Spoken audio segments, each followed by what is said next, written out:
Look, Jalen, I think Jalen would tell you this. He needs and wants to be coached hard, like the great ones do. It might not be pretty in some meetings or on the field. You might bristle, but there's some guys that want to be coached hard. They need to be.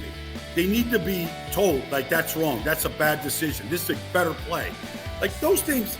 And last year, Brian Johnson was a lifelong friend. He wanted to be his friend.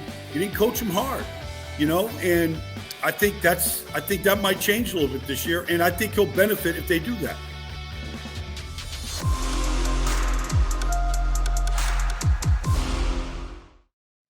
I'll tell you what, man, this guy has got to be one of the most, next to my friend Michael Irvin, who does a lot of stuff when it comes to broadcasting. Man, my friend Brian Baldinger is everywhere. And he has gotten so good at being an analyst and analyzing things for the NFL Network. I met him years ago. And every time I get Brian on, I always tell him, this guy knows my wife before I knew my wife. And I knew him before I knew her, which is crazy. Here comes Baldy. He joins us now. It's got to be the most craziest thing on the planet. Okay, my wife knows you longer, and I know you longer, and we're married. So I don't know. I don't know that either, Celia. Maybe we shouldn't get into it on the show. Oh, no. No, we're good. Baldy, yeah. Let me get into it, and let's start here with the Eagle draft. Your takeaways from the Eagle draft. Well, there's only two teams that took their first and second round pick, and they did it, and they applied it to corners. Their biggest weakness a year ago was they were a bad secondary, and they gave up 35 touchdown passes. Only Washington gave up more, Dan. And so they said, that's our biggest need. They didn't attack the cornerback position in free agency. They attacked just about every other position. They said, we're going to sit here. We're going to take the best corners we can find. So they sat there at 22. They could have the number one corner. They took Quinyon Mitchell out of Toledo over, Terrion Arnold. We'll see how that plays out. And then, they've got a Cooper DeJean out of Iowa, who almost everybody had a first-round grade on. But they took their 2 second-round picks, 50 and 53. They moved up to 40, and they took Cooper DeJean. I mean, those 2 picks alone, it's pretty good. Now, you got to look at Jalen Hunt and some of these other kids and see how they come along. I think the guard out of Michigan has a chance to be a really good player. He's been a 3-year starter at Michigan. Back in when Harbaugh got there, Dan, they did it the old school way. You came in as an 18-year-old kid. You went straight to the weight room. You went straight to your study hall, and you redshirted for a year. And you say, okay, we're gonna put 25 pounds on you, and we're gonna get you stronger, and we're gonna get your schoolwork done, and then we're gonna start your career. And that's what he did. Yeah, and you can guarantee there's a couple Oklahoma drills in those years somewhere in there too. When they're doing those old school Oklahoma drills. See, I think you look at the draft like I do. Baldy, these guys don't even own a jockstrap yet or a helmet. What you look at is how they applied their picks to the needs. Like you said, they went cornered. Obviously, because of Reddick going to the Jets, they're looking at some type of pass rush. Also, guys that fit the zone coverage defense that Vic Fangio runs, because Mitchell was in a zone. Cooper DeJean was in a zone at Iowa. So these guys were picked more to the likings of what Vic is going to try to do with that 34. Am I right on that? No, I think so. I mean, Vic also will, he will cater his defense to some personnel as well. But, by and large, he's been a, cover 2 shell, zone, cover 6. I mean, some basic coverages. You talk to anybody that's ever played for him, Dan. I mean, I go back when he was coaching the Dome Patrol in the New Orleans Saints with Jim Mora. Like, I've kind of followed and studied his legacy all the way up to being the head coach in Denver. And even though they weren't very good, Dan, they were the 3rd-ranked defensive football when they let him go. Every player, I don't care if it's Von Miller or if it's Khalil Mack, the guys that have played for him, they'll tell you, like, you're not going to overthink in this thing. You're just not. I mean, you're going to do a lot, but you're not going to have to overthink. You're going to play fast.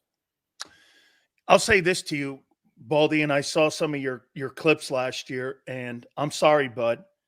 If Jordan Davis puts effort in like that again, for them to keep that guy on the field and not put Milton Williams in the starting position, I think is a front office move. And then you and I know this. If you're drafted 9th or 13th or what have you, you're always going to get to play over the 3rd rounder.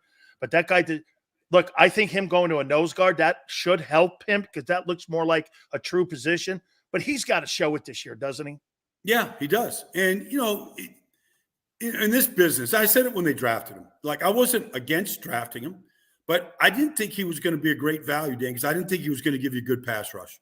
I just didn't. I don't care what he looks like. I've seen him push Jason Kelsey like it was a one-man sled straight back to the quarterback in drills. Well, that's not real. That's not the NFL. That's not game day. Like, he rarely plays more than 4 plays in a row. He gets gassed. Look, a lot of big guys do. It's not a knock. I'm not here to, and it's not a personal attack. He either finds a way to get into better shape, he loses weight, but he's got to stay on the field, and you got to affect the passing game. And right now, he's just not doing that.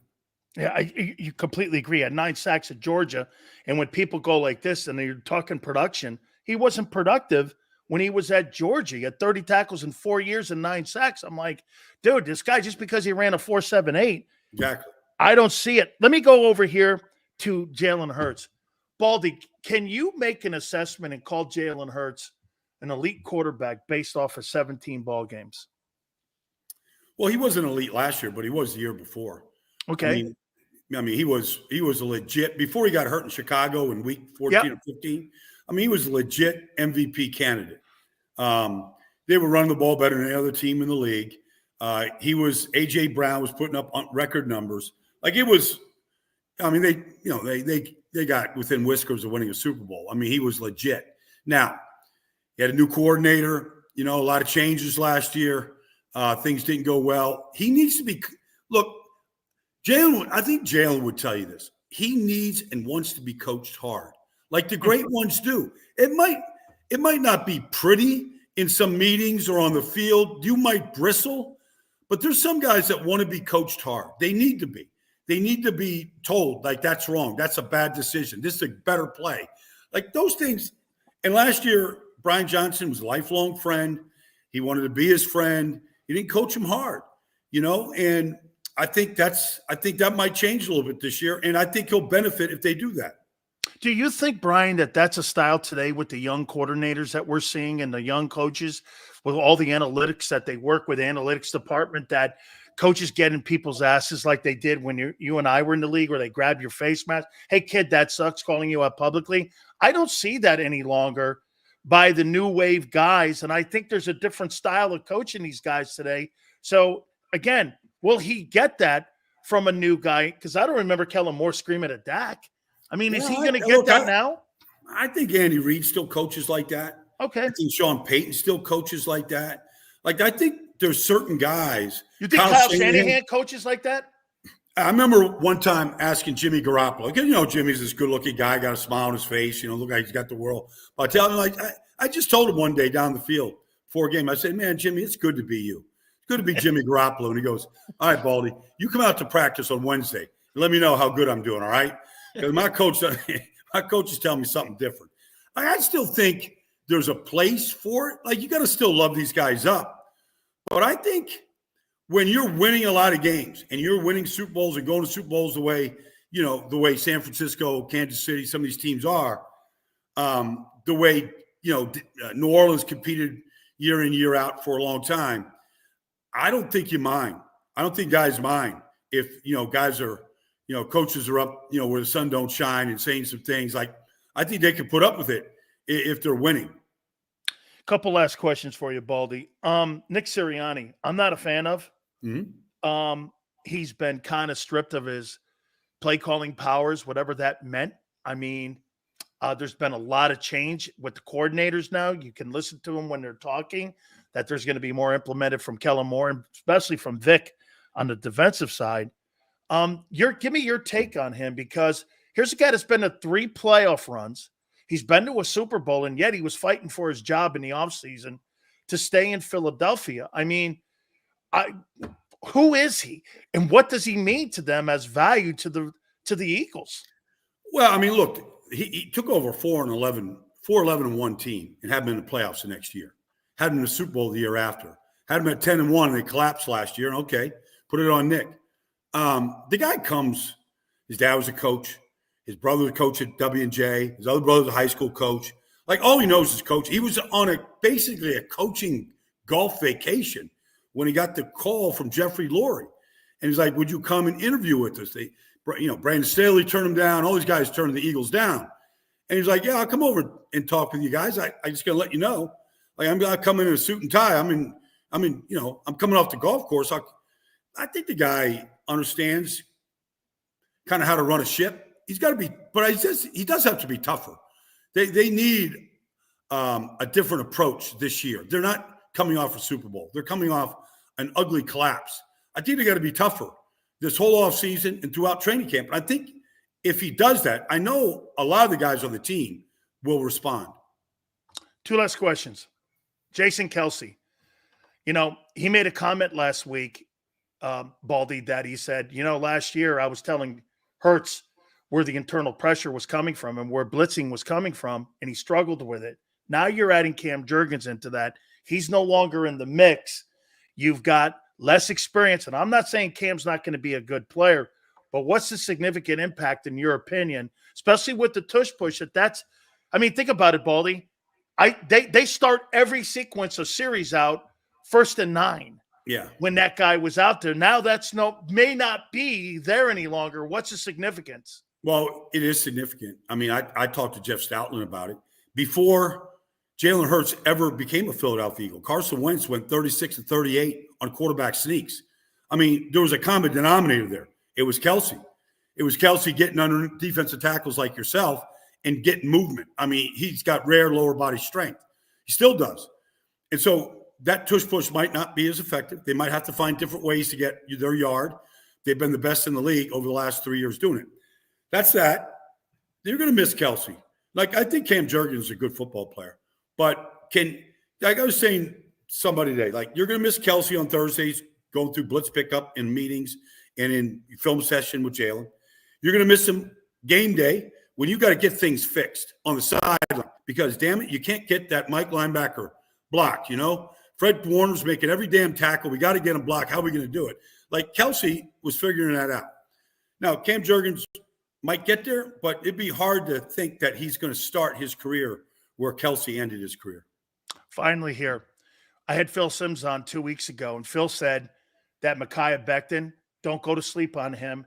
He thinks that this guy could be the free agent pickup of the offseason because he's been working hard, and Phil's big notion was just stay healthy. And with Jeff Stoutland, he feels the reason he went to Philly, he could have signed anywhere, was because of what you just said when you brought up Jeff Stoutland. How important and significant do you think the addition of a healthy Mekhi Becton could be to that O-line, especially if they move him in the right guard? Well, I don't know if he's going to go play right guard. He might. You think he's going to be the swing tackle? Well, I don't know. Here's what I know about Mekhi.